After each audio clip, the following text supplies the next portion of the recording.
Good evening, and welcome to the Conference on Representational Issues Affecting the Asian Pacific American Community that's being sponsored by the Kennedy School of Government and the Harvard Law School.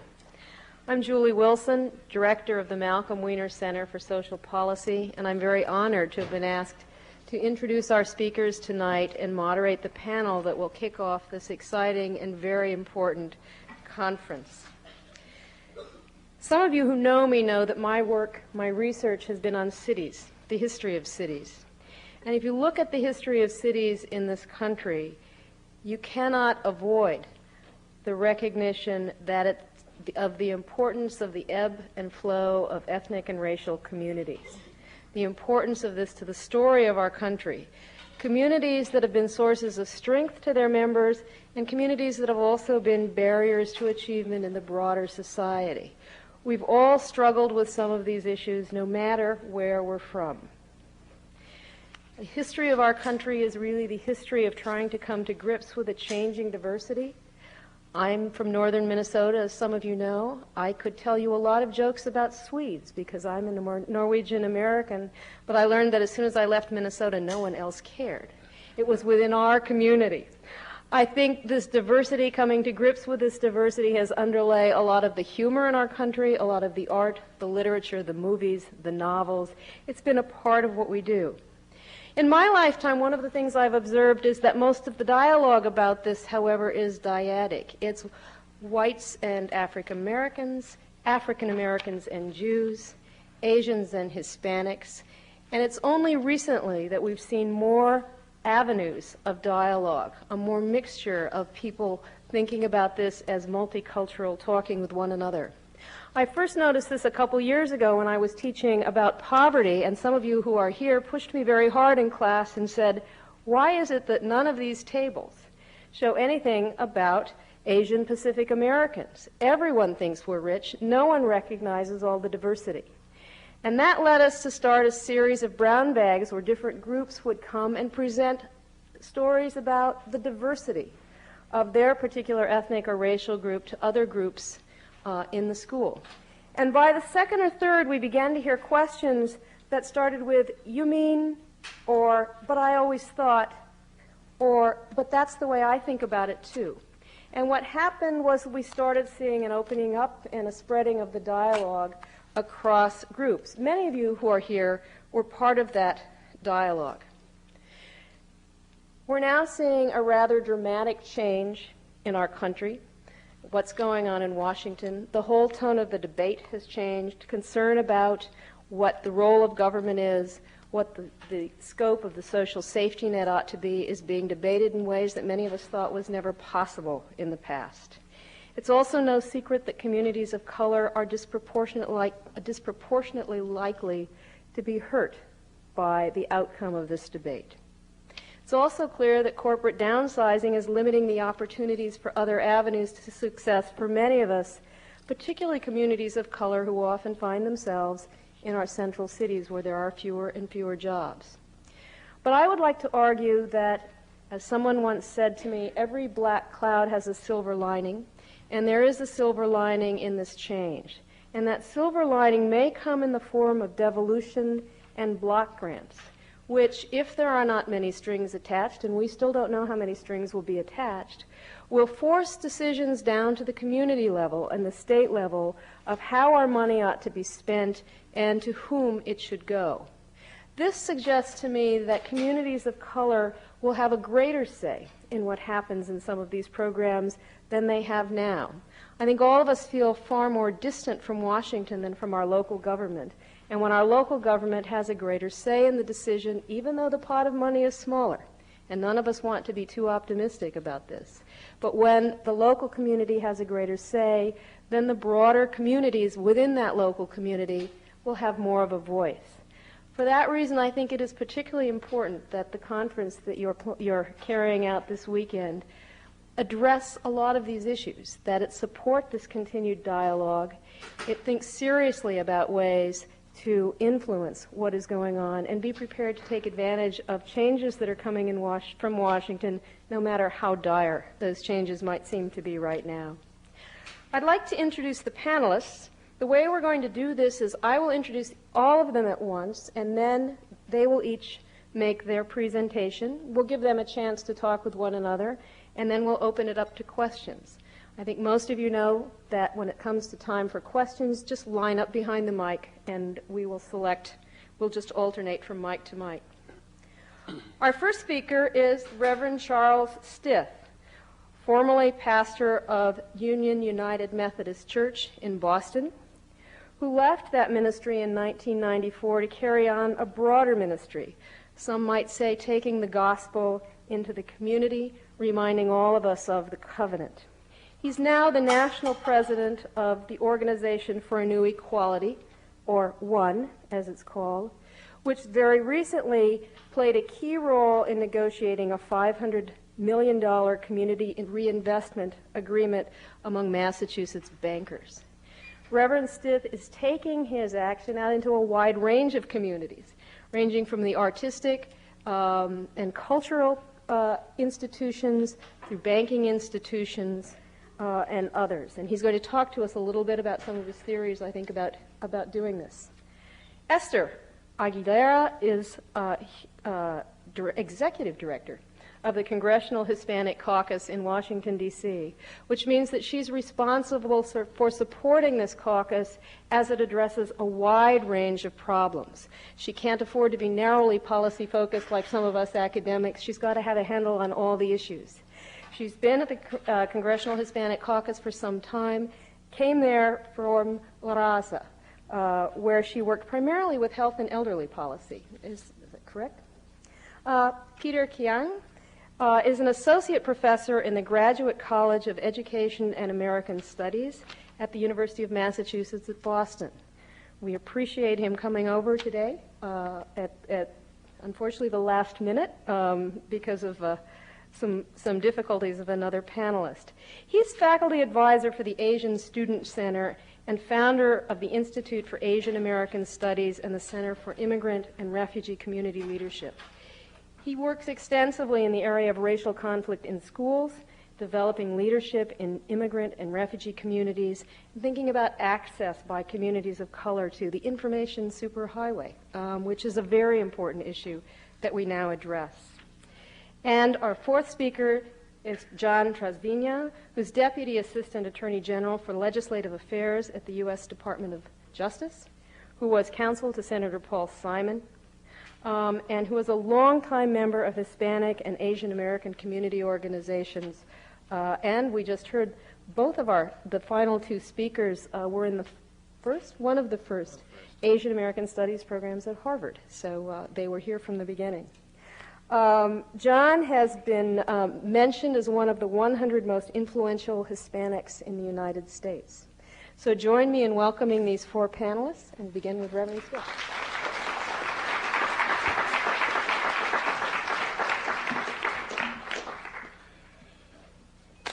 I appreciate the opportunity to be with you, and I would applaud you for taking this initiative, not only to come together to discuss those issues that are important to the Asian Pacific American community, but as well to deal with this issue of coalition building and crossing bridges.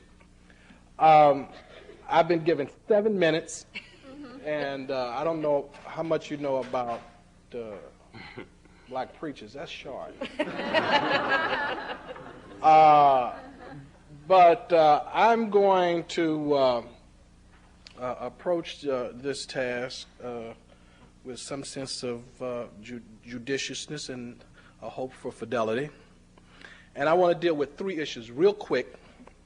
1, where are we now as it relates to this issue of coalition building? 2, why we must cross bridges and build coalitions to carry us into the 21st century, and then how we can do that. That's a lot for 7 minutes, and I'm going to hit it real quickly. I want to start the first point, if I might, with a rather humorous story, because I think it provides a great backdrop to punctuate where we are now. And I underscore the fact that it's a humorous story so that you appreciate that at the end of it you are supposed to laugh. Story about a couple of friends who were nature lovers. And one day they were out pursuing their favorite passion, and they were walking across a glen and looked upon a nearby grassy knoll and saw a gigantic grizzly bear that was looking at them as if they were about to be its next meal. And as you could imagine, as any right-thinking people would do, they started to run. And as they ran, the bear gave chase, and as they ran faster, so still faster did the bear run. And at one point, one of the two friends stopped, sat down on a rock, and he pulled off his knapsack, and he started to put on some sneakers. And his friend stopped and was absolutely livid. He said, "You fool." He said, you stopped here? You know, this bear is gaining on us. You know, that you're putting on these sneakers. He said, "Don't you understand that even after you get the sneakers on, you won't be able to outrun the bear?" And about that time, he had about finished putting on the sneakers. He said, "You missed the point. I don't have to outrun the bear. All I have to do is outrun you." I like that story, you know, because generally, you know, folks laugh much heartier than you all did. But you know, I think it does speak poignantly, although humorously, to where we are as it relates to this issue of coalition building. We talk a lot about it, but at the end of the day, we really still operate on a premise, you know, it's everybody for themselves. We talk about the need to come together across color, class, and community lines, gender and generation lines, and we, particularly in places like Harvard. But again, at the end of the day, the strategies that we develop, the resources that we deploy, are put to work to try to advance individual agendas. And what happens is what has happened. We have spent close to 40 years trying to bring this country to grips with its diversity and to make it more inclusive. And now, absolutely everything is in play, which is the second point. That is why we must cross bridges and build coalitions to lead us into the 21st century. Everything from affirmative action to community reinvestment is up for grabs. I had the opportunity to face off with Ralph Reed of the Christian Coalition a few weeks ago down in Washington, D.C. at the Christian Coalition. And he espoused with some eloquence, you know, his commitment to an inclusive America. And I said, well, look, Ralph, tell me in the final analysis, what are you guys willing to do? I mean, for example, you know, on an issue like community reinvestment, which has clearly been good for banks that have been involved. The $500 million agreement we worked out 5 years ago with Massachusetts banks.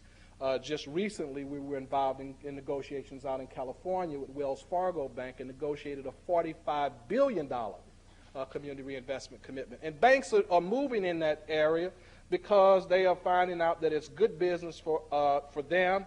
And we've been advancing that agenda because it has made a significant difference in home ownership rates for Asian Americans, for African Americans, for Latino Americans. So it works for us as well. When I challenged him to call up some of his people in the House and the Senate who identify with the right wing to back up, he started to hem and haw. Which punctuated a couple of things. One, that they are not serious about an inclusive America. And two, if we are serious about an inclusive America, we have got to get serious about coming together and reconfiguring the present the state of things in Congress, which brings us to the need to deal with power.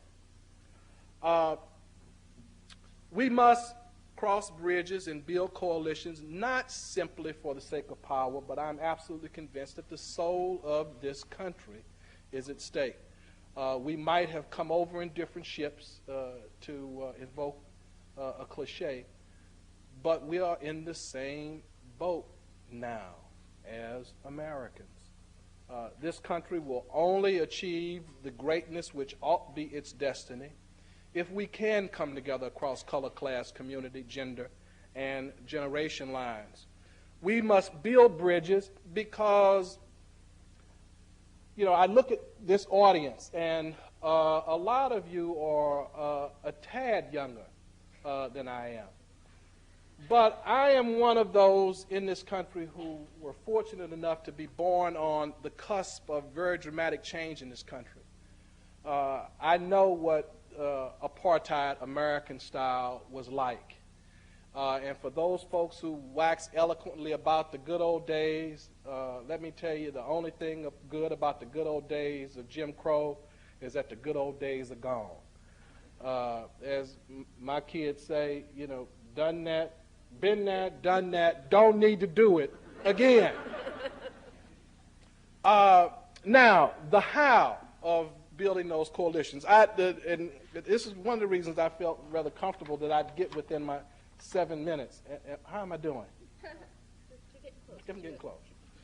I asked them to Xerox a couple of pages from my book, Political Religion, A Liberal Answers the Question, Should Politics and Religion Mix? It is a good book.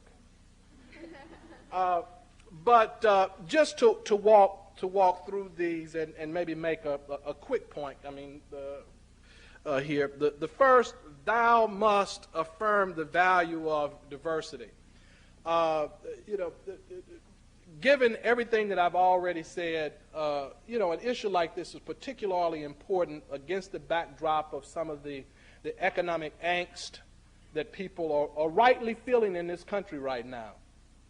If we are going to experience real growth in this economy, the President Clinton is my guy. He's my guy. But 2.3% growth per year is not happening.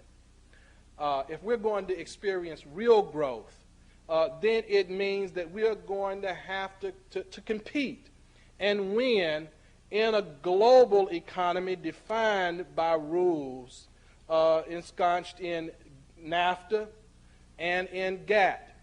And if we appreciate our diversity and can affirm it, we will come to realize that we are perfectly positioned as a country, if we tap into that diversity, to compete in a global economy and win.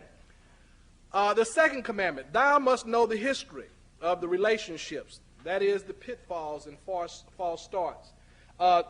This conversation about coalition building didn't start today. We need to know a little bit about the conversations that have taken place in the past, and we need to know the problems that occurred that precluded something more substantive from happening.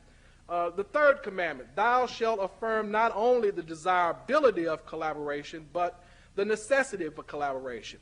The fourth commandment, thou shalt acknowledge the points of contention.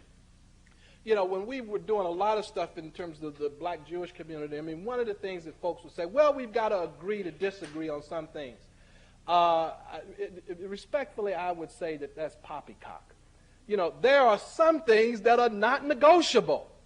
If you're talking about coalition building with communities outside the minority community for whom affirmative action is not important, you can't compromise on affirmative action. There are some things that you can't compromise on. There's got to be an acknowledgement on that, and you've got to go up into that upper room and continue to wrestle with those issues until you can come to some agreement around the support for positions which are respectively important.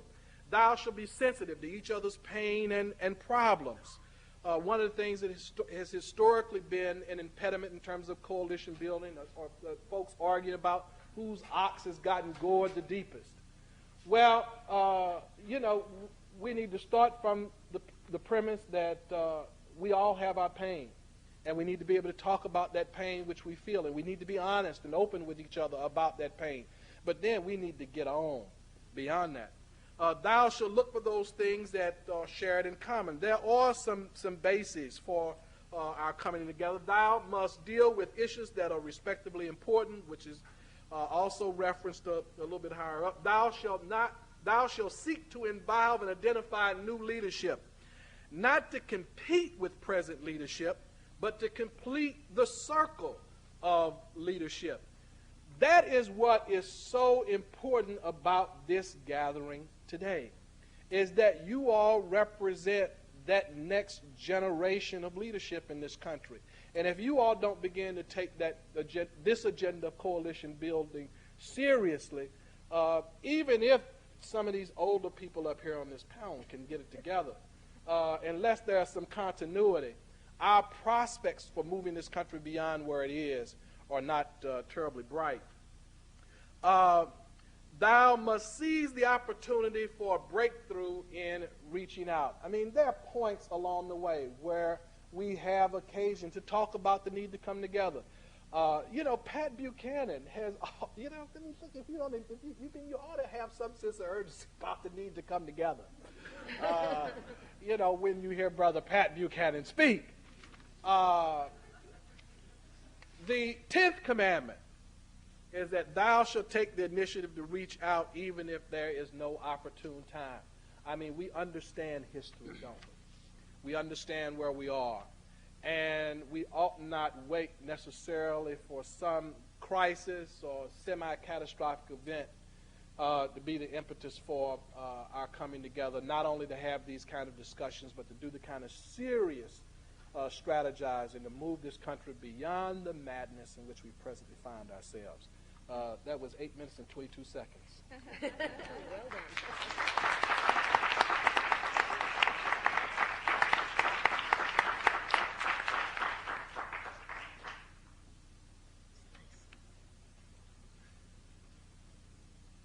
Greetings. I was very pleased to be invited to come and speak to you today.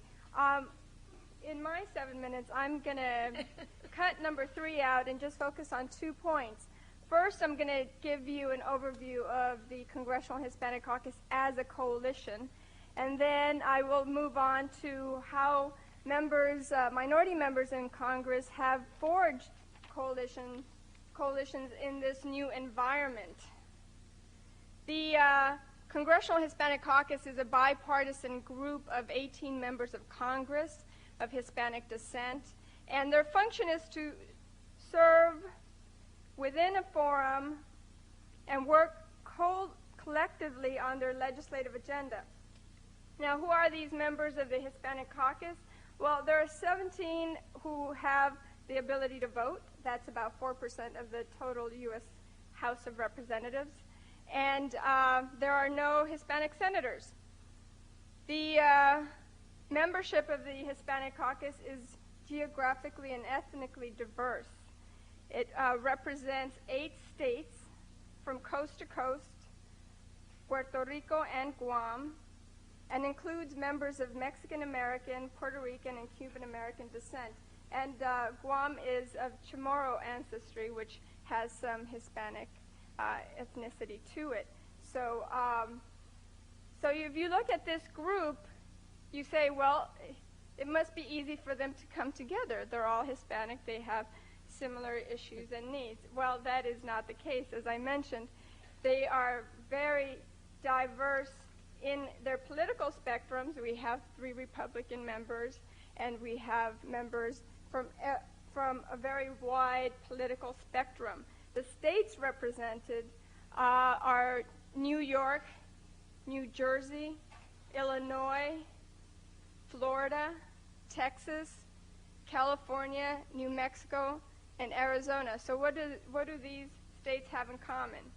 Nothing. They're very geographically dispersed. So this group comes together and, in a sense, is a coalition.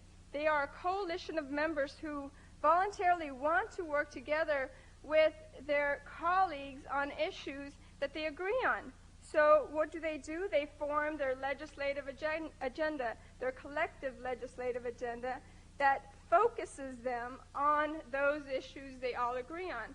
Now, while every issue that Congress deals with is an issue that concerns the Hispanic community, the Hispanic Caucus doesn't take a position on every issue.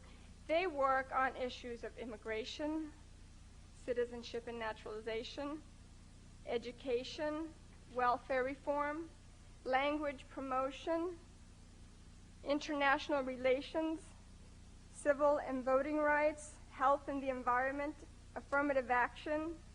So on these issues, they decide what gamut of those they will be making a position on and move their position forward. So I actually have one good news about the 104th Congress.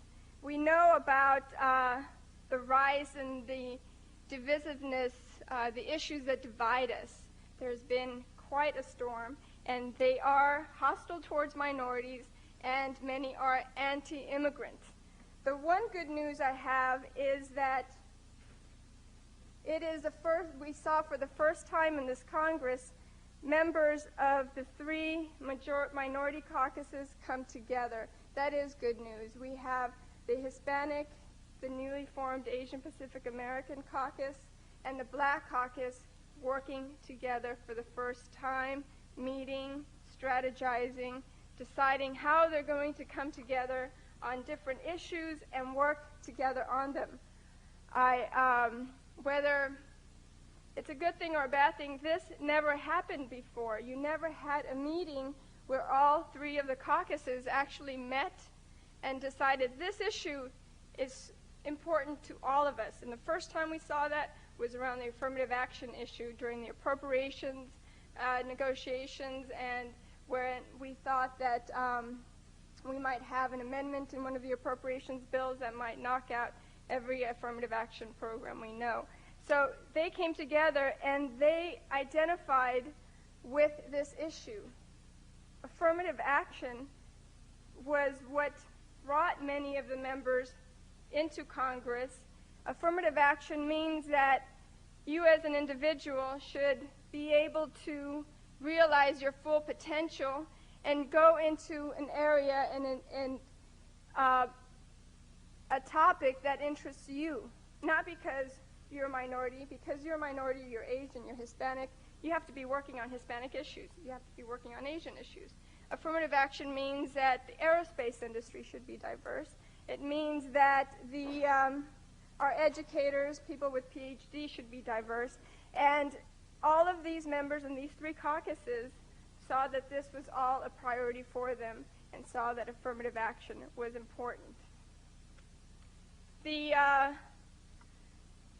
That was only the beginning. These three caucuses have been working quite actively together. The members, but also on the staff level, I've been working very closely with the staff of the Asian Caucus, the staff of the Black Caucus, on organizing ourselves because we have very limited resources. As you know, they cut out the legislative service organizations, or you may know this, which is what staffed the caucuses. Now that that's not in place, we still have caucus staff, but there's less of us and less resources, so we all share resources.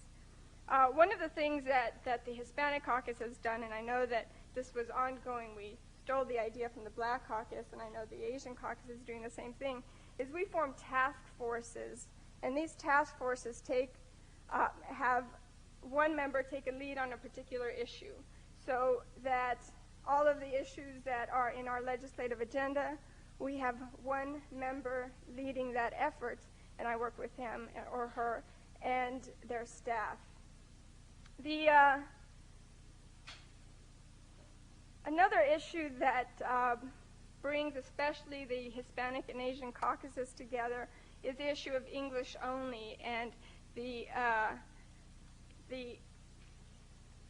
is another issue that I would call a divisive issue. There's really no substance to it. I have yet to find the problem it seeks to solve, but it is a divisive issue. It promotes intolerance against anyone who does not speak English or has an accent when they speak English, because in fact 97% of the U.S. population speaks English, and so I guess we're worried about that other 3%. But the other thing is that English only has nothing to do with improving English or the knowledge of English or that new immigrants learn English. It doesn't, within that effort, provide any funding for new opportunities in education, new opportunities in learning English. So it's really just, as I said, for us, a very divisive issue, and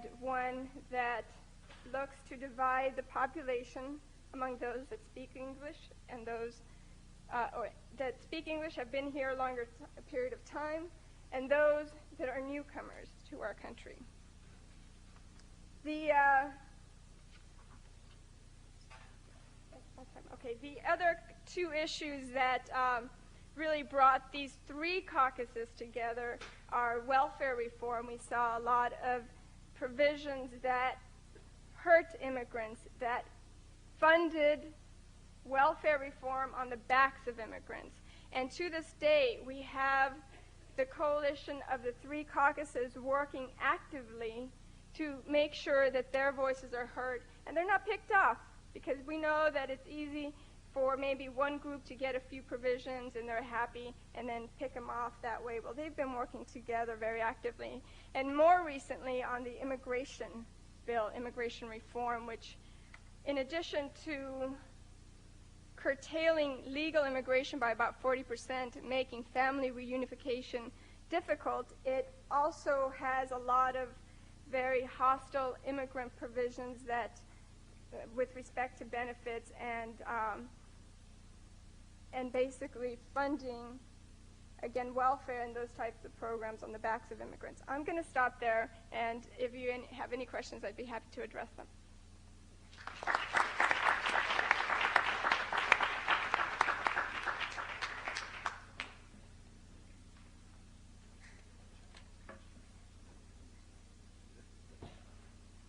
It's good to be here. I got the call at 3 o'clock this afternoon to come. And fortunately, I didn't have to fly in, so I made it. This week, in my Intro Asian American Studies class at UMass Boston, we've been discussing the impact of post-1965 immigration policy and post-1975 refugee resettlement, and the process of changing demographics for the country, and what that has meant on a human level. Because in this course that I teach, if you don't know, UMass Boston is an urban public working class institution, and so 80% of the students in this course are immigrants, and most of them very recent immigrants, having come in the last, typically the last 6 years, and many of them the last just couple of years. So one way of understanding the impact of that policy change is to actually have those students share their own stories and talk about what it was like to have to leave their countries, what are the reasons and the motivations for leaving one's country to come to a new place, what are the struggles that one goes through in adjustment, dealing with language and culture and racism, etc. And what are the similarities and differences. And so in this classroom there were Vietnamese and Chinese from a lot of different places, Koreans, Indians, Japanese, Ethiopians, Jamaicans, Haitians, Colombians, Greeks. So it was so powerful actually to listen to the collective experiences of the students, to see what they shared. And in some ways I think about the classroom as a metaphor for coalition building. With an Asian American Studies curriculum, there's an explicit intention in my mind as a teacher to build coalitions. The starting point is really to understand and respect and appreciate each other's backgrounds. If that's not there as a starting point, then most coalitions fade away pretty fast after a particular issue is dealt with, even as a victory or as a defeat. But when the relationships are developed in meaningful ways, with real people over real time through real work, then I think coalitions have the potential anyway of being sustained. And so the classroom as an opportunity to build coalition is one that I think those of us who have the great blessing to teach Asian American studies or ethnic studies, that's a responsibility that we take seriously. In thinking about the lives of my students, it's pretty safe to say that most of them, and maybe not any of them, will ever have a chance to play a major role in shaping national policy in Washington. They don't fit the demographic profile of people who have power in this country. And for that reason, I think a lot about what do people who do have those positions need to know in order to be accountable and responsible. And I think a lot about experiences of grassroots organizing in the process of building coalitions. And one example that I'll share quickly comes from the city of Lowell, Massachusetts, about 40 miles west of here. Lowell is a city famous in U.S. history for being the birthplace of the Industrial Revolution and being the site of very interesting dynamics of immigration patterns over the years. And during the 1980s, Lowell became a city where Southeast Asian settlement took place very, very quickly. And Lowell today is the second largest Cambodian population in the country. During the mid to late 1980s, in the Lowell public schools, there were between 35 and 50 new students coming into the school system every single week. And so you can imagine if you're a teacher or a school administrator trying to deal responsibly with that kind of rapid demographic change. And of course, there were a lot of problems during those years, and the way that the school system handled it in part was to disproportionately segregate the immigrant and refugee children. These were both Southeast Asian, so Vietnamese, Cambodian, and Lao, and also Latino children, mainly Dominican and some Puerto Rican, in environments that were not classroom facilities. And so there were examples of a Lao bilingual class taking place actually in a school bathroom, and Cambodian and Spanish bilingual classes taking place in hallways or in the cafeteria or in non-school facilities like the Boys Club. And so when the parents of these various students from different communities really discovered what was happening, and if you know anything about immigrant parents, they give up a lot in their own lives and their own status in their own countries to come here, and the rationale that most of them will give is for the sake of their children, for the future of their children. And so when these parents discovered that, hey, the future of their children is really at risk, and their children are not being treated equally in the schools, well, they wanted to do something about it. And so a process unfolded in 1986, 87, into 88 of organizing Vietnamese, Cambodian, and Lao and Latino parents to have some impact on school board policy and on politics in the city of Lowell. At a grassroots level, the only way to make and build a coalition of those parents was literally to have meetings in 4 languages. It was the only way. And I was at a lot of those meetings, and they lasted late. You can just imagine how long it would take to go through a meaningful agenda in 4 languages, to have real participation and real relationships develop. But they were willing to do it because it was for the sake of their children. And over time, a coalition evolved with the acronym of MAMA, and it was a really wonderful sentiment, the Minority Association for Mutual Assistance.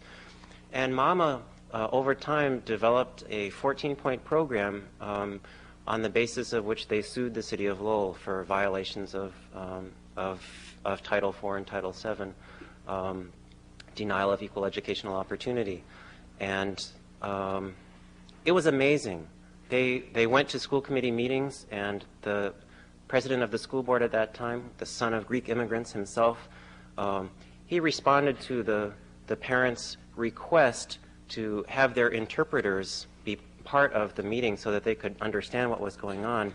Well, he responded by saying, no, this is an English-only school committee in an English-only town in an English-only America. And then he gavelled the meeting to a close. And so 100 immigrant parents were left standing there with their interpreters, and the meeting was over, and they had no power over it. So they sued.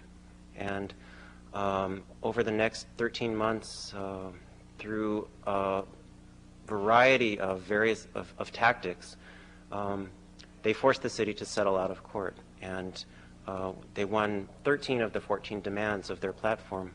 It was an incredible victory, and it was really, really inspiring for those of us who had the privilege of participating in it.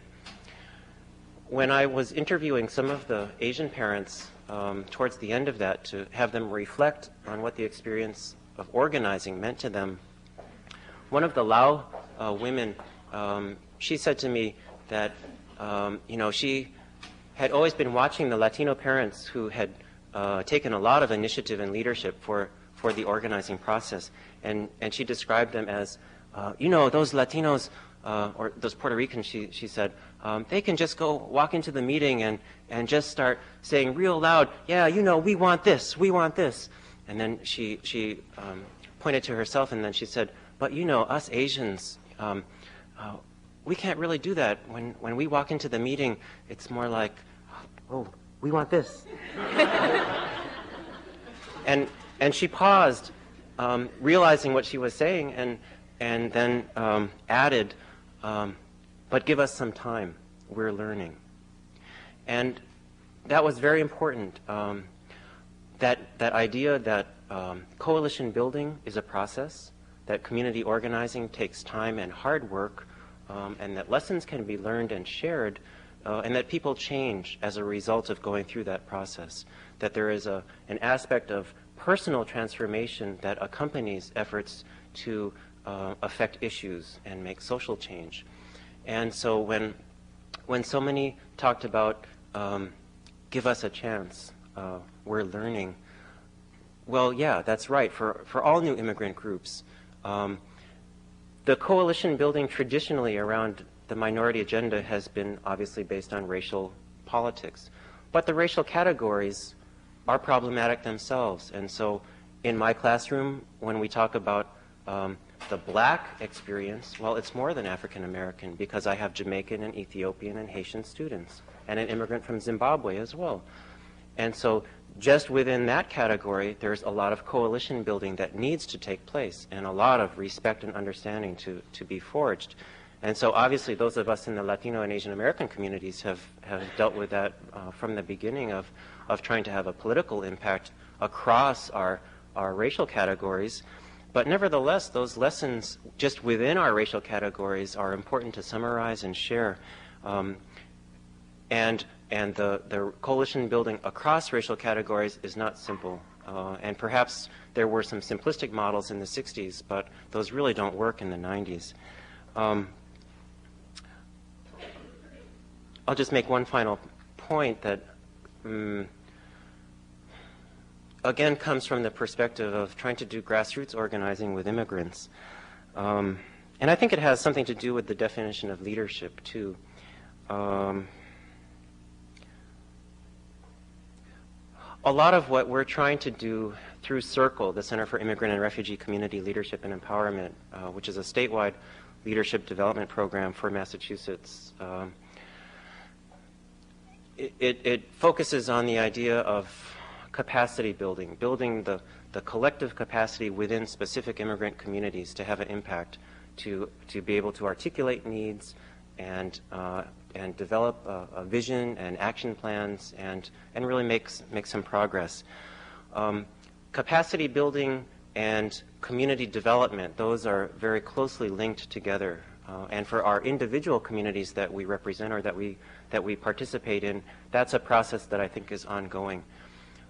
Capacity building and community development are one aspect of what goes into coalition building. And as we work with immigrant quote-unquote leaders, and we have a very broad definition of leadership, we find that it's really crucial that, again, just like in my own classroom, that immigrant community leaders not only develop the skills and the perspectives and the experiences that they need to really dig into their own communities and have an impact, but also to cross those community boundaries and have real relationships across communities. But it's funny, and I wish that as we talked about coalition building, that we would take it to the next step and think about movement building. And we don't talk about movement building that much anymore, and I think because of that we're missing a whole dimension of what is needed to change society. So where is, in the process of trying to develop and build coalitions, where is the investment and the sinking of roots that will be sustained over a long period of time for a long struggle? Coalitions typically focus on very concrete issues, and they emerge, and then they focus, and then they have impact, and then they wither away. But movements have to be sustained if they're going to have any real life impact. And so where is that work actually happening, and how are we contributing to that process? Okay, and so for you tonight and for the conference this weekend, I think in addition to getting a sense of the analysis of the issues and what the networks and organizations are to hook up with, I would also ask you and really plead with you, and I have the voices of my own students in mind, knowing that they will not be in Washington to have an impact. Their voices will not be heard in the national debates. But what do you need in your training and in your experience to be accountable and responsible to them, to those communities? What do you need to go through in your own process of personal transformation to not only build effective coalitions, but also to be part of a long-term movement? So, thank you.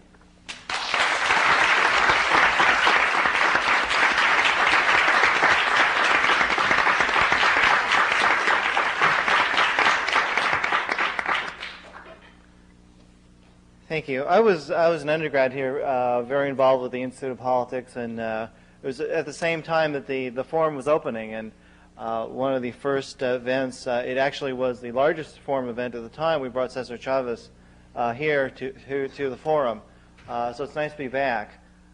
We also had, this was in 1980. We very naively believed the magazine covers, and we had a conference called 1980s, the Decade of the Hispanic. But we have not, in the intervening 16 years, sat on our hands and not done anything. As you can see from the work of the Congressional Hispanic Caucus and Hispanic students and Hispanics, young professionals, attorneys, we really are taking the effort to get in there and do the work and move this country forward, and to make sure that Hispanics and others have equal opportunity and equal rights. I'm very pleased to be here with Esther Aguilera. She mentioned a little bit about the caucus, and many of you probably know some of the stars and some of the leaders of the Congressional Hispanic Caucus in Washington. But their work can't be done unless Esther's work is done. And the members of the caucus look to Esther for the support and for the facts. We in the administration look to Esther as the way to get to the Hispanic Caucus. So when the administration is thinking something, we need to bounce the idea off of Chairman Pastor or Congressman Richardson or others. We look to Esther for that kind of guidance, and she really, in her work, we interact quite a bit. Mine aside from the Justice Department, where I work on immigration, civil rights, and nominations, although I should say I'm not speaking on behalf of the department tonight, and Esther in her role in Congress. And I know that every day that she's fighting for me, she's fighting for you, and the members of the caucus really depend upon the work of the staffs. And I think those of you who have been to Washington already know that, and I just wanted to point that out as well.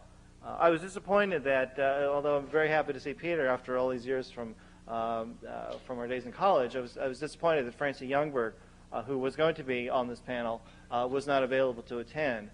She is really someone who I've worked with over the past 3 years and really epitomizes the ability of coalition building. And really, she's someone who is very determined and dedicated and very courageous. One of the couple of things that we worked on together, I was the vice chair of the D.C. Commission on Asian Pacific Islander Affairs. A few years ago, there was a series, about 6 months, where 9 Asian American merchants were shot and killed in the District of Columbia. Most of the murders were left unsolved. It would have been very easy to take the bait from the media and go for the soundbite and say it's a racial war, or there are racial tensions. Now, there are racial tensions and there are racial concerns, but there was never any evidence that the incidents occurred between the merchants and the people who committed the crime, that there was any racial involvement. In fact, Francie, when she was with the Asian Bar Association, took the effort and worked with African American clergy in Washington, D.C., and went door to door, not just to Asian American merchants, but to African American merchants, Hispanic merchants, and white merchants, and surveyed their needs, and then went to the police department. And it was mind-boggling for Francie Younger, a young Asian American woman, to show up at like the Hill Street Blues police roll call and start lecturing the police officers about the needs of the community. Another incident that I saw her involved with was when the National Rifle Association, out-of-town officials from the NRA, wanted to come in and educate the Korean community about the importance of owning handguns.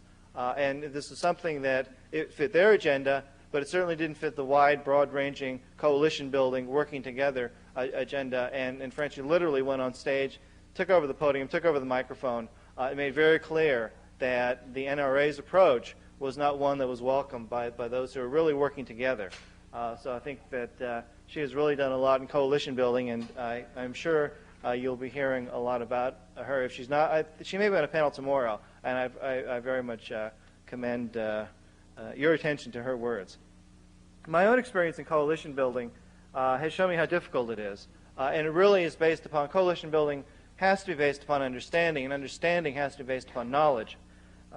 And it's really very easy when people are not familiar with another group to paint one group or another as sinister or as an enemy.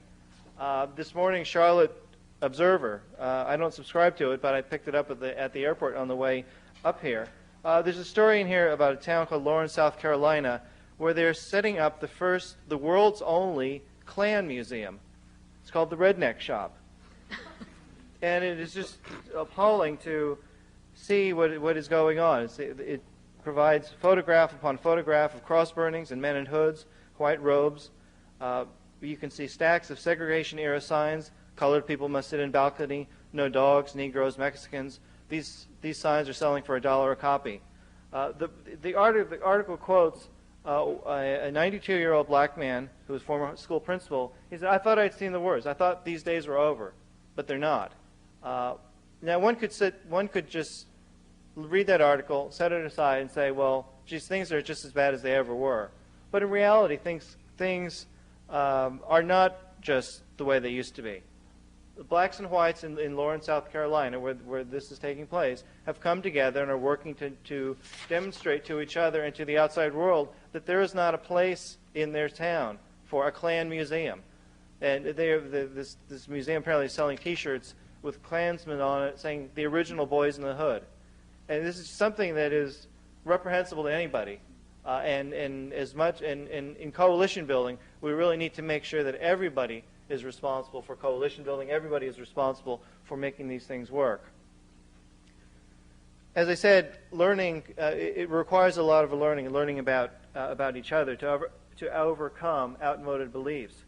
For example, some of those, Esther talked a little bit about English only. Some of those in the English only movement are also the ones who oppose affirmative action rollback, who support affirmative action rollbacks and anti-immigration measures.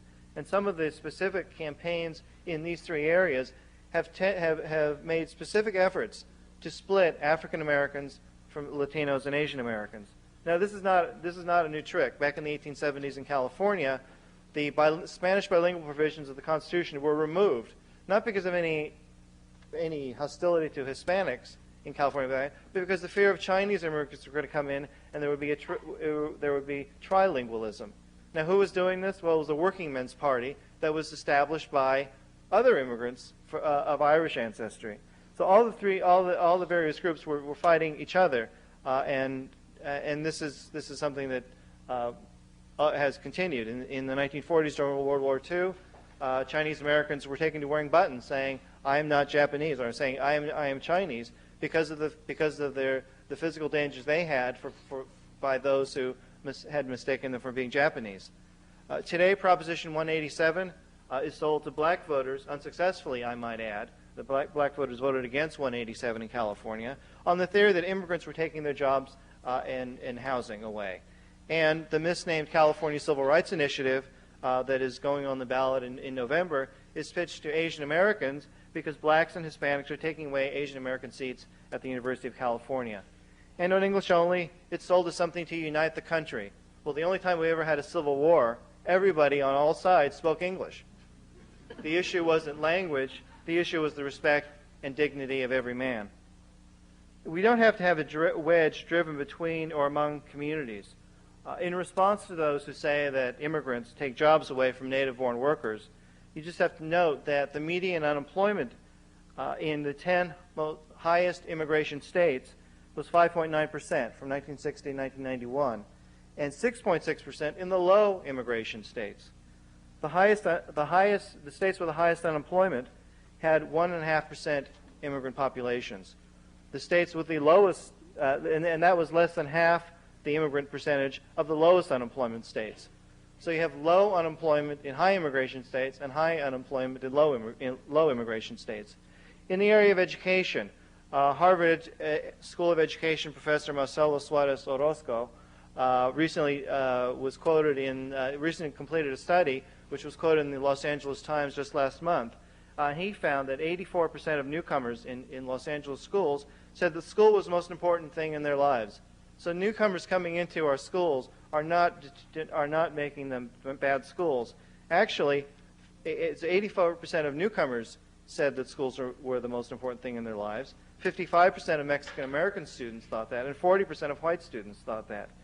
Describing the school principal, 40% of white students described the principal negatively, and according to the study, described the principal as mean and dorky, an idiot, or a pain.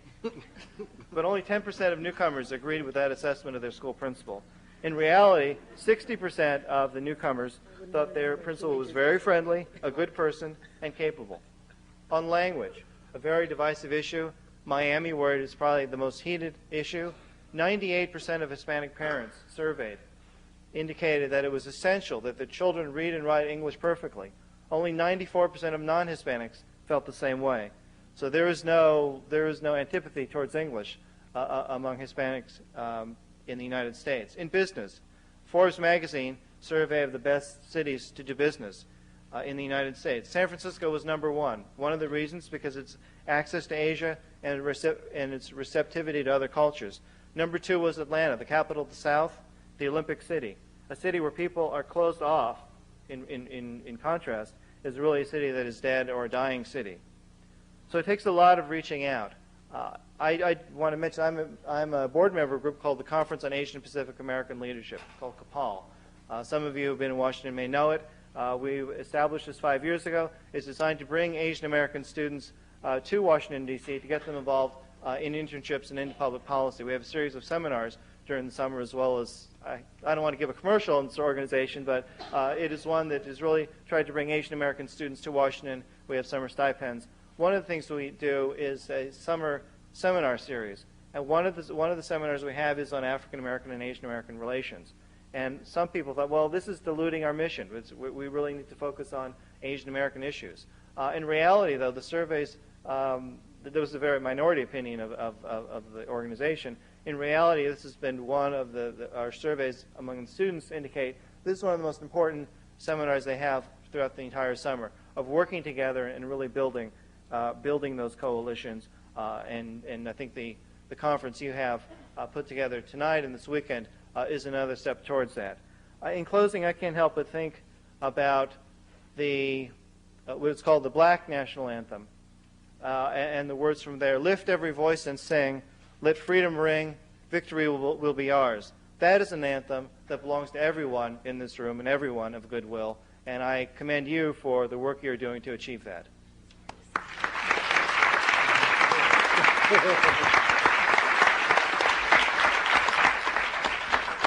If people want to line up now to start asking questions, one of the most exciting aspects of forum panels at the Kennedy School is that we bring together speakers, each of whom we could listen to for more than an hour, and we force them to cram everything into a small amount of time.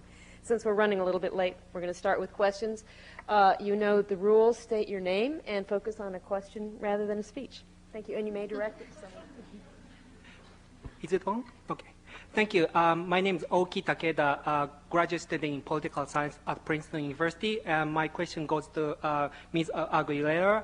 I've been thinking about how we could increase the representation of Asian Americans at the national level, and one thing I learned from your speech was Asian Americans can be represented by Hispanic and Black representatives, and my question is, do you extend the same argument to white or Caucasian representatives? And more specifically, do you regularly work with white or Caucasian representatives to advance, let's say, Hispanic or Asian Americans' interests? And can you see a prospect of going into that direction?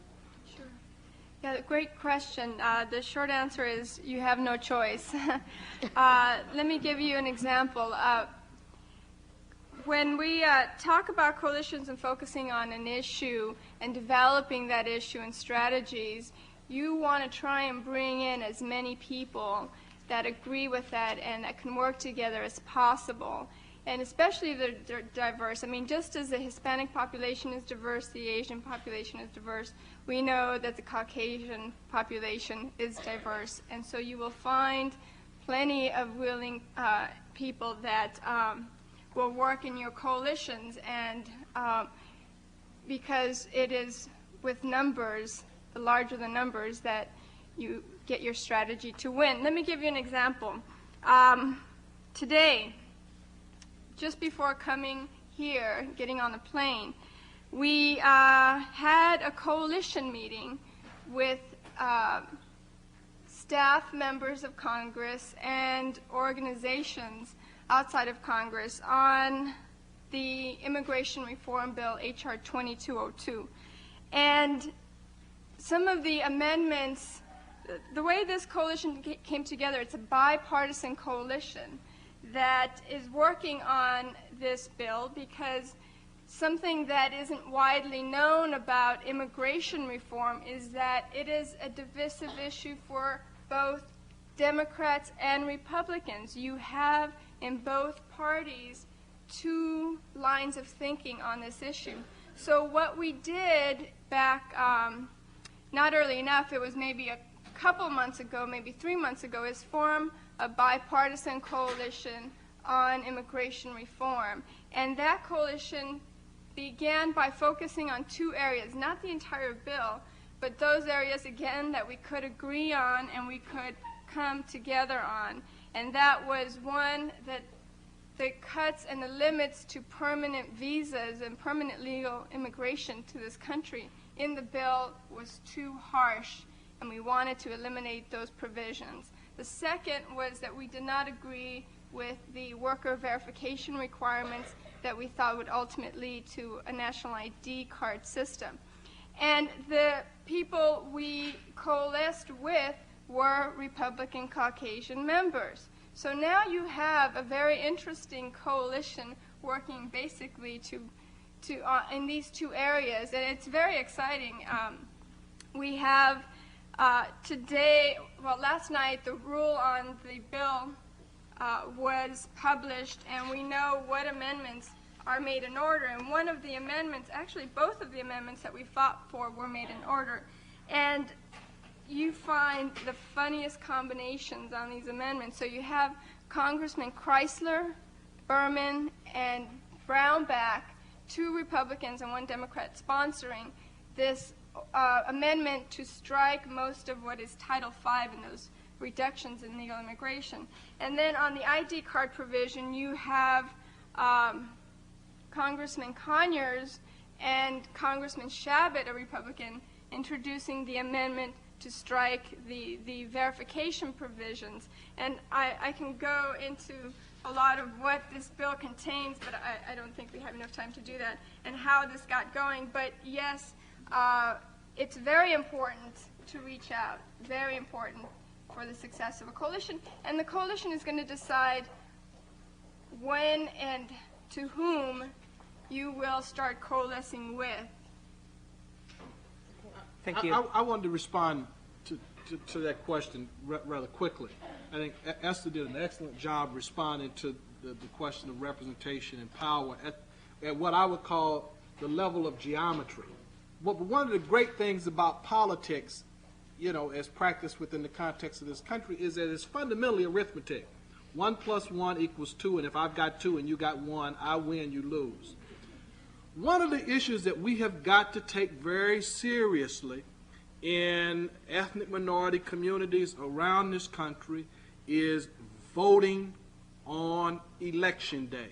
You go to any city around the country, and let me give you the arithmetic. At best, 50% of the folks who are eligible to register to vote are registered. That's at best. On a great day, when the sun is shining and it's warm but not too warm, when the planets are lined up from Mercury to Mars, 50% of the folks who are registered vote. That means we are participating in a very simple game. At best, 1/4 of our potential. We have got to take seriously the arithmetic, and then the geometry won't be as difficult. If we get much more serious about getting our people involved in the political process and getting them out on election day. I'd like to add just one anecdote to that. In the history of Atlanta, when it was white-only voting, it was not white-only registration, and blacks read the rules carefully and discovered that you can only pass school bond issues by a majority of those registered. They went out and registered in large numbers, did not go to the polls, and no school bond issue was passed until it was a school bond issue they were willing to support. So there's a history here to underline your point. Yes. My name is Anjali Kataria. I'm a second-year graduate student here at the Kennedy School.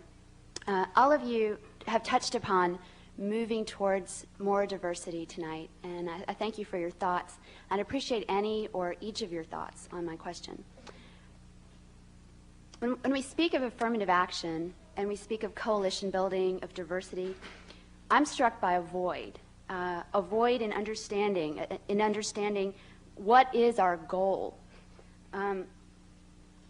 When we speak of affirmative action, bringing in members to Congress, bringing in members to the corporate boardroom, tenured professors in an academic institution, I'm struck by a void of understanding what is our goal. How many tenured professors that are diverse are enough? And who will decide how many diverse professors or diverse members in Congress are enough? And I think it's an important question in my mind, because when we begin speaking of a movement or moving towards, I do agree that coalition building is definitely a process that may take us as a means to a new social end. But I wonder what that end is, and how do we begin articulating that as a community? And I think it would be very helpful tonight if you could share your thoughts on this end and what that goal is. I'm going to take a shot, but I'll defer first. Well, let me begin by, I guess, trying to divide your question up a little bit. First of all, there's always a time, place, and person to coalitions. So the person being who is going to be involved in this coalition. One thing that we might not have had a chance to describe to the process of coalition building yet is that to build coalitions, for example, let's just say within ethnic minorities, you first have to have your particular ethnic group together. So first you have to focus on coalescing with your group. So that's why we have a Hispanic caucus that only allows only Hispanic members to join it so that they can unite on issues. Then you have the different other groups that then makes it possible for them three to unite. So you unite first as individual subgroups and then all together. And then at that time you decide when the three are going to come together, when the 3+ Caucasian members are going to come together. But on your issue of goals, you have moving goals, and it depends on what you're trying to tackle. For example, when we started this Congress, there was a lot of misinformation about all of our issues: affirmative action, immigration, English only. And one of our first goals, and they're moving goals because you try and tackle them depending on what's going on at the time, is trying to get the correct information out there about our issues. You saw a lot of 2020 snips that focused on one aspect and put this idea in someone's mind that really wasn't well founded. So we had to really tackle the issue of getting the right information out there. But what we found is that people weren't interested in our information. They weren't interested in the real facts because the other side was sexier, it sold better and easier. So those goals, again, you have to establish your goals, and maybe they will be moving goals. So then after you try and get information out that's correct, then it's time to tackle the issue of where do we go from here. We have many of our affirmative action programs and others under attack, and we're not saying that it's not time to review the programs and see their effectiveness, but is it time to do the Kennedy-Doe bill and get rid of them altogether? If there wasn't a problem, we wouldn't be meeting. There is problems still. The statistics show it. And unfortunately, I wish there was a day when we didn't have to coalesce and we didn't have some of these problems to coalesce around. Quickly, I mean, to give some context to this, I mean, one of the reasons we talk about affirmative action and goals at all is because historically the country has always had goals. The problem was that the goal was zero.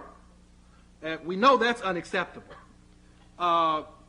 Today, minorities, and particularly African Americans, are unemployed at twice the general rate. When we are employed, we earn a little bit more than half as much. That is unacceptable. Now, when we talk about goals that relate to the demographics of the country, that's imperfect. But, as a theologian, I'm comfortable with that because we are imperfect beings. The point is that we must establish some very clear goals, some very clear processes in order to deal with some very clear disparities that exist, and they exist for very arbitrary reasons. Again, to be the theologian and a bit folksy at that.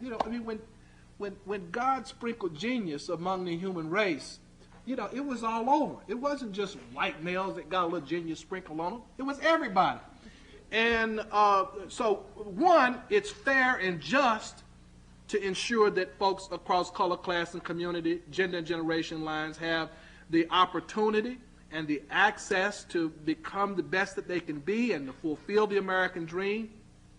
And the other side of it is that if this country is going to realize its potential, then we cannot confine ourselves to a leadership pool that is defined by whiteness and maleness. John or Peter, do you want to? I was just going to say, it really is a means to remove obstacles from getting the best people in the positions and making a difference. In the corporate world, if you don't have a diverse leadership, if you don't have diverse managers, you're going to find difficulty in reaching out to all the markets and making as much profit as a company that you might want.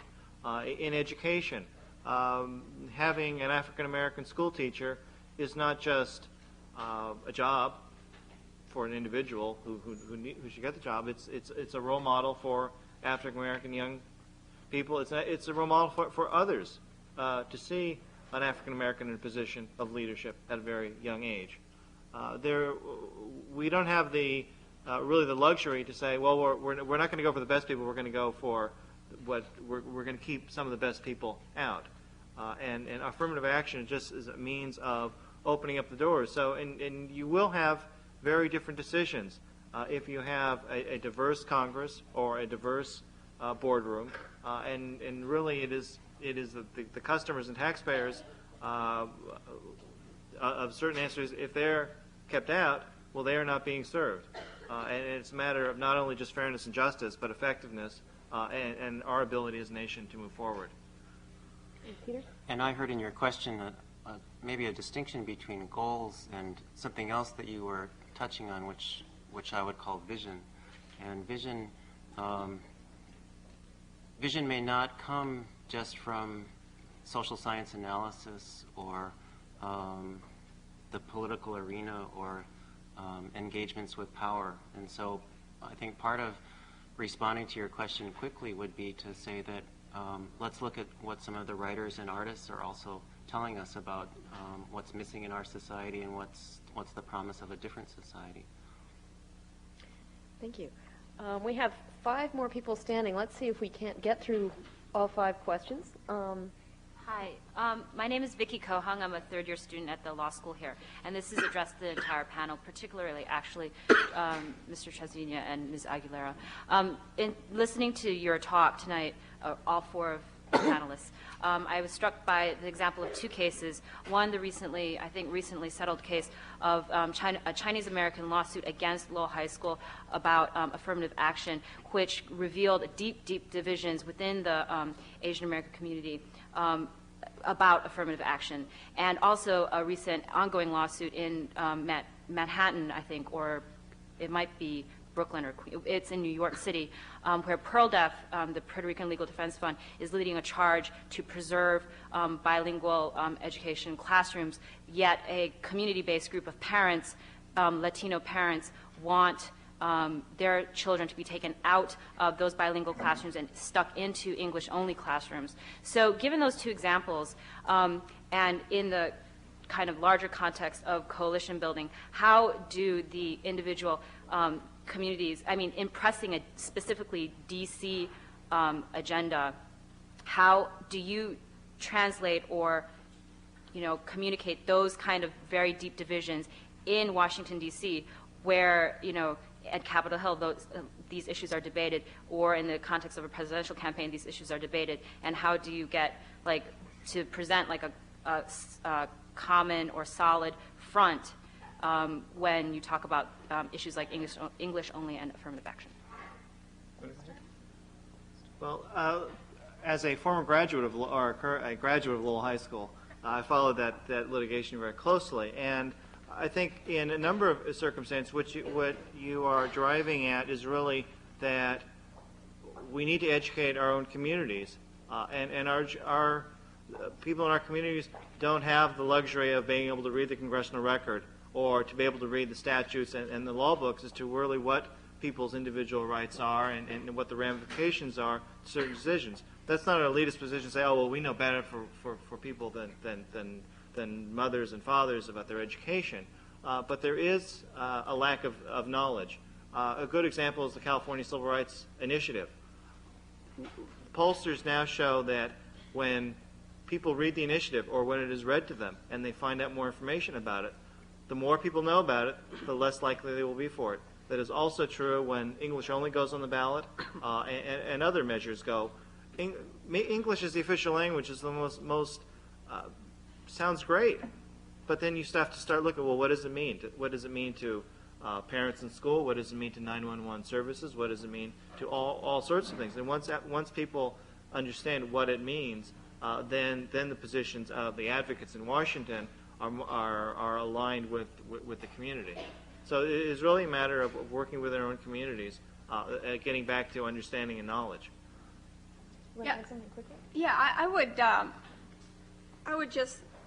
I agree with that, and that's definitely, I think the education part is the most important. There's a couple of examples. There was a study or survey done recently of the Hispanic population in the 4 major states, and that survey found a lot of division. It was just a survey that asked, are you for affirmative action, against? Are you for welfare? Are you against? Some of the views. And what they found, and for example, the question on the ID card, they found that half of the Hispanic population thought, hey, it might be a good idea to have an ID card, so I won't be discriminated against because I'll have it. And on the issue of affirmative action, it was also very divided because people don't understand it. But another example is Prop 187 in California. You saw that the Hispanic population was surveyed months before the vote, and it was evenly split for and against the proposition. When people left the voting ballot, you actually saw that 3 out of 4 or more Hispanics voted against it. So that was after they had more information, after they were educated in exactly what it meant. Then you found that they actually were against it. And the example in the ID card, if someone calls and says, do you agree that maybe the nation, everyone in the nation should have an ID card, and if you think, well, I'll be protected that way, that's fine. But if they said in that same survey that these kinds of ID cards have found, for example, GAO studies of employer sanctions have found that employers 40% or more discriminated, not knowingly so, but just because someone came to them and they looked a little foreign, then they didn't pick that person. They didn't want to discriminate, but it set up a system to discriminate. And if those people surveyed were told, well, this will, do you still support an ID card if it will result in discrimination? They're not asked that. So in other words, the information isn't there. And I think the Prop 187 example is the best one. So you do have one thing that I'm sure you in the policy school won't be happy to know, but the reality is that a lot of perceptions and myths sometimes drive debates, and it's not truth and it's not facts. Okay, let's move quickly through some more questions. Hello, yes, my name is Eddie Ramirez Duque, and I'm an alum here from the Kennedy School. And my question is about coalition building. One level, you see coalition building that occurs at the grassroots level. Another level you see is the top political level at the congressional level, for instance. But there seems to be a disconnect really in how these two are moving together, or at many times in competition or against each other. And I'm wondering if you have seen any effective structures or entities, organizations that have been able to bridge that that disconnect. And at the same time, what is the role of people who are educated and who do involve themselves in grassroots organizations, being able to, like I said, cross that divide? Let me respond first, because this might be the most provocative. I don't think much is happening at any level that is substantive enough, given where we are right now and given the nature of the struggle that we've been involved in for the past 40 years. If we had effective mechanisms for coalition building at the grassroots level or at the policy-making level, we would not be living the nightmare of Newt Gingrich. It wouldn't be the case. What I would like to suggest, and this is an assignment. This is an assignment. I'm being professorial here. You're allowed. You're allowed. This is the place. Having had the benefit of the Harvard experience, I was talking to somebody else about it. That from graduate school to graduate school, your ability to connect is really not. It's just the way Harvard is. The brothers. The only way we hooked up, we all used to play basketball together over at the Pound. So I knew folks from the law school and the business school, etc. So by definition, there's a kind of balkanization of this community. This is the assignment. That you all, over the rest of your tenure here in school, begin to deal substantively with this issue of coalition building from association to association. That means, number one, you all making a commitment to attend each other's events. Seriously, attend each other's events. That there's not simply a token presence. That you all commit to working as hard to organize folks in the Asian Pacific American community to attend the events of African American students and Latino American students. And if I was at their event right now, I'd be giving them the same assignment. So you can pass the assignment on. I mean, because this begins to take this matter beyond the theory so that you all get the real practice of doing what you are going to need to do to lead this country beyond its madness once you leave here. Secondly, I would suggest that you begin to identify some projects across association lines to work on. And they might be projects that rotate. But again, to get the practice of working in coalition so that you understand the pitfalls and the frustrations. And you understand that you can live through the pitfalls and the frustrations. The third assignment, which is related to all of this, is that you all think about crafting a document, a living document. Manifesto 2000, America the Diverse from Sea to Shining Sea. That again, across association lines, you all spend the next several years working with each other to craft a diversity agenda that you can then hold all of us up here accountable for helping to implement. So that's the end of the assignment. I just want to jump in quickly on this. Yeah, I have to respond to this because I survive by coalitions, I have to say.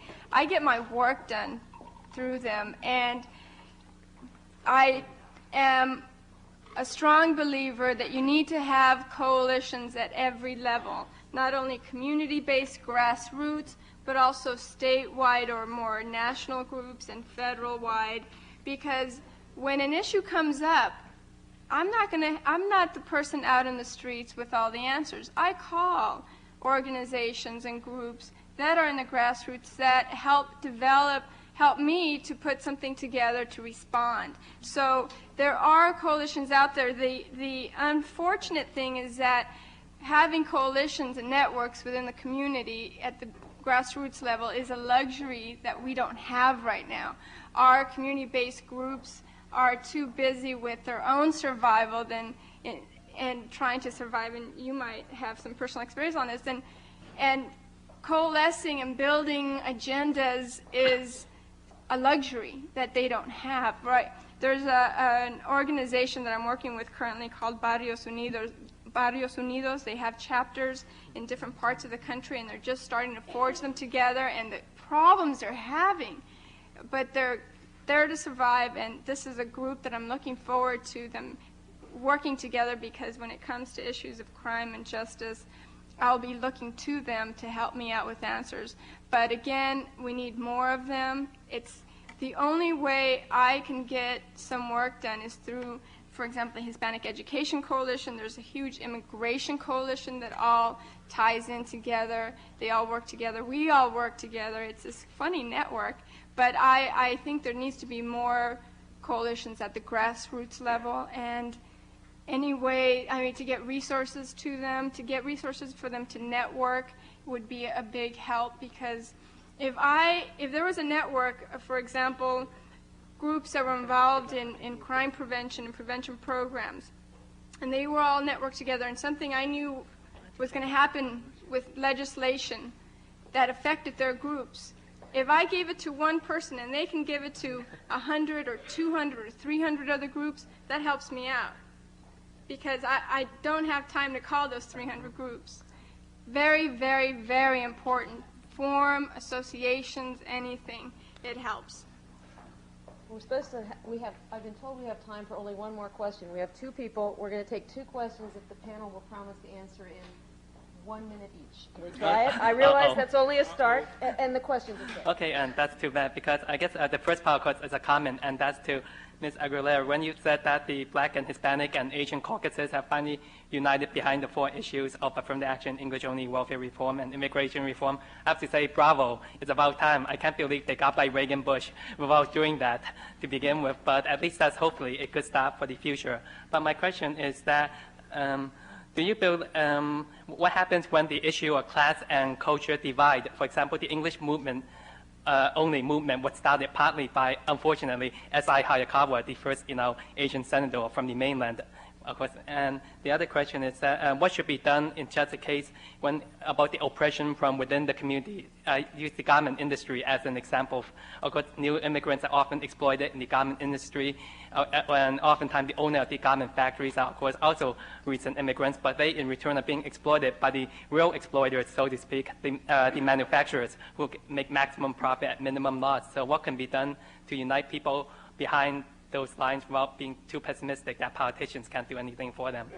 You're going to get to start on the answer to this question and finish it up after the forum. Okay? Someone want to take? I think that's why the other question about goals and how many are enough, and it really isn't just about counting numbers. I mean, it's not just about identity politics, but it's the substance of what people stand for, too. And that has to be every bit as important in evaluating the role and contributions of someone as what their racial or gender or ethnic or religious identity is. So, you got to look at both, because all of our communities have heroes and heroines. All of our communities have people who are real dogs. And so let's get clear about, what do we stand for?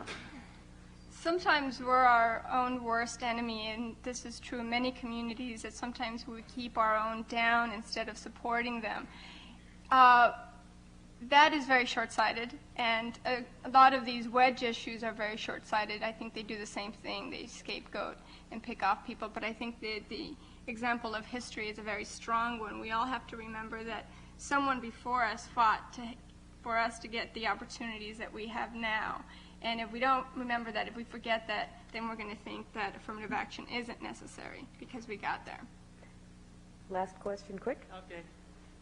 My question is, he answered part of my question, but my question is, how do we allow ourselves to reach the point of the 104th Congress that we're in right now with Newt Gingrich and Helen Chenoweth, who get the support from the militias, really nutty people when you think about it. How do we allow ourselves to reach that point to begin with? And how do you think we are doing right now in keep making sure that the 105th Congress will not end up like or even worse than the 104th Congress, given all the retirements of people like Pat Schroeder and Senator Paul Simon, who both of whom have been very supportive.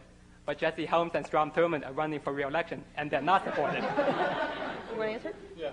I'd hit two notes. One, we don't do enough in the way of celebrating the victories that we've had, and we focus overly so on our victimization. Thus, we tend to feel more powerless than we really are. And then the concomitant to that is a point that I made earlier, that in a political democracy such as ours, this is not rocket science. It's getting our people registered to participate in the political process, and on election day, getting them out to vote. And if you do, we'll have a different Congress when the 105th Congress convenes. I would have to say that if we learn from our past experience, we might actually move forward. If we don't, then we're in peril. Why did the three caucuses just get together now? Why didn't it happen in the last Congress? Because in the last Congress we were in the majority and we were all fighting each other. So what does that mean? That hopefully we will all learn from that and know that we need each other to move things forward and start to talk to each other about how we're going to respond to some of the national problems and come up with joint and collective solutions for it, even if we're in the minority or in the majority. So in other words, right now we're responding to issues. We're playing a very reactive role. When we play a proactive role and we're doing things for the betterment of our communities, let's all continue to work together then. I'll say this is, in answer to both questions, this is very, very difficult stuff. It is difficult to tell the Chinese American parent who's trying to get her daughter into Lowell or into UC Berkeley that there's a need for affirmative action. It's very, very difficult to do that. And there are other issues the other way abound as well. Mortimer Adler wrote that leadership is the ability to make men do things that they don't want to do and make them like it. And that is really, I think that's what you're learning here, and that's really what we look to you to provide, is really that kind of leadership and that kind of really tough decision making. It is not easy. I want to thank you and our panel for doing a spectacular job of launching this weekend's event.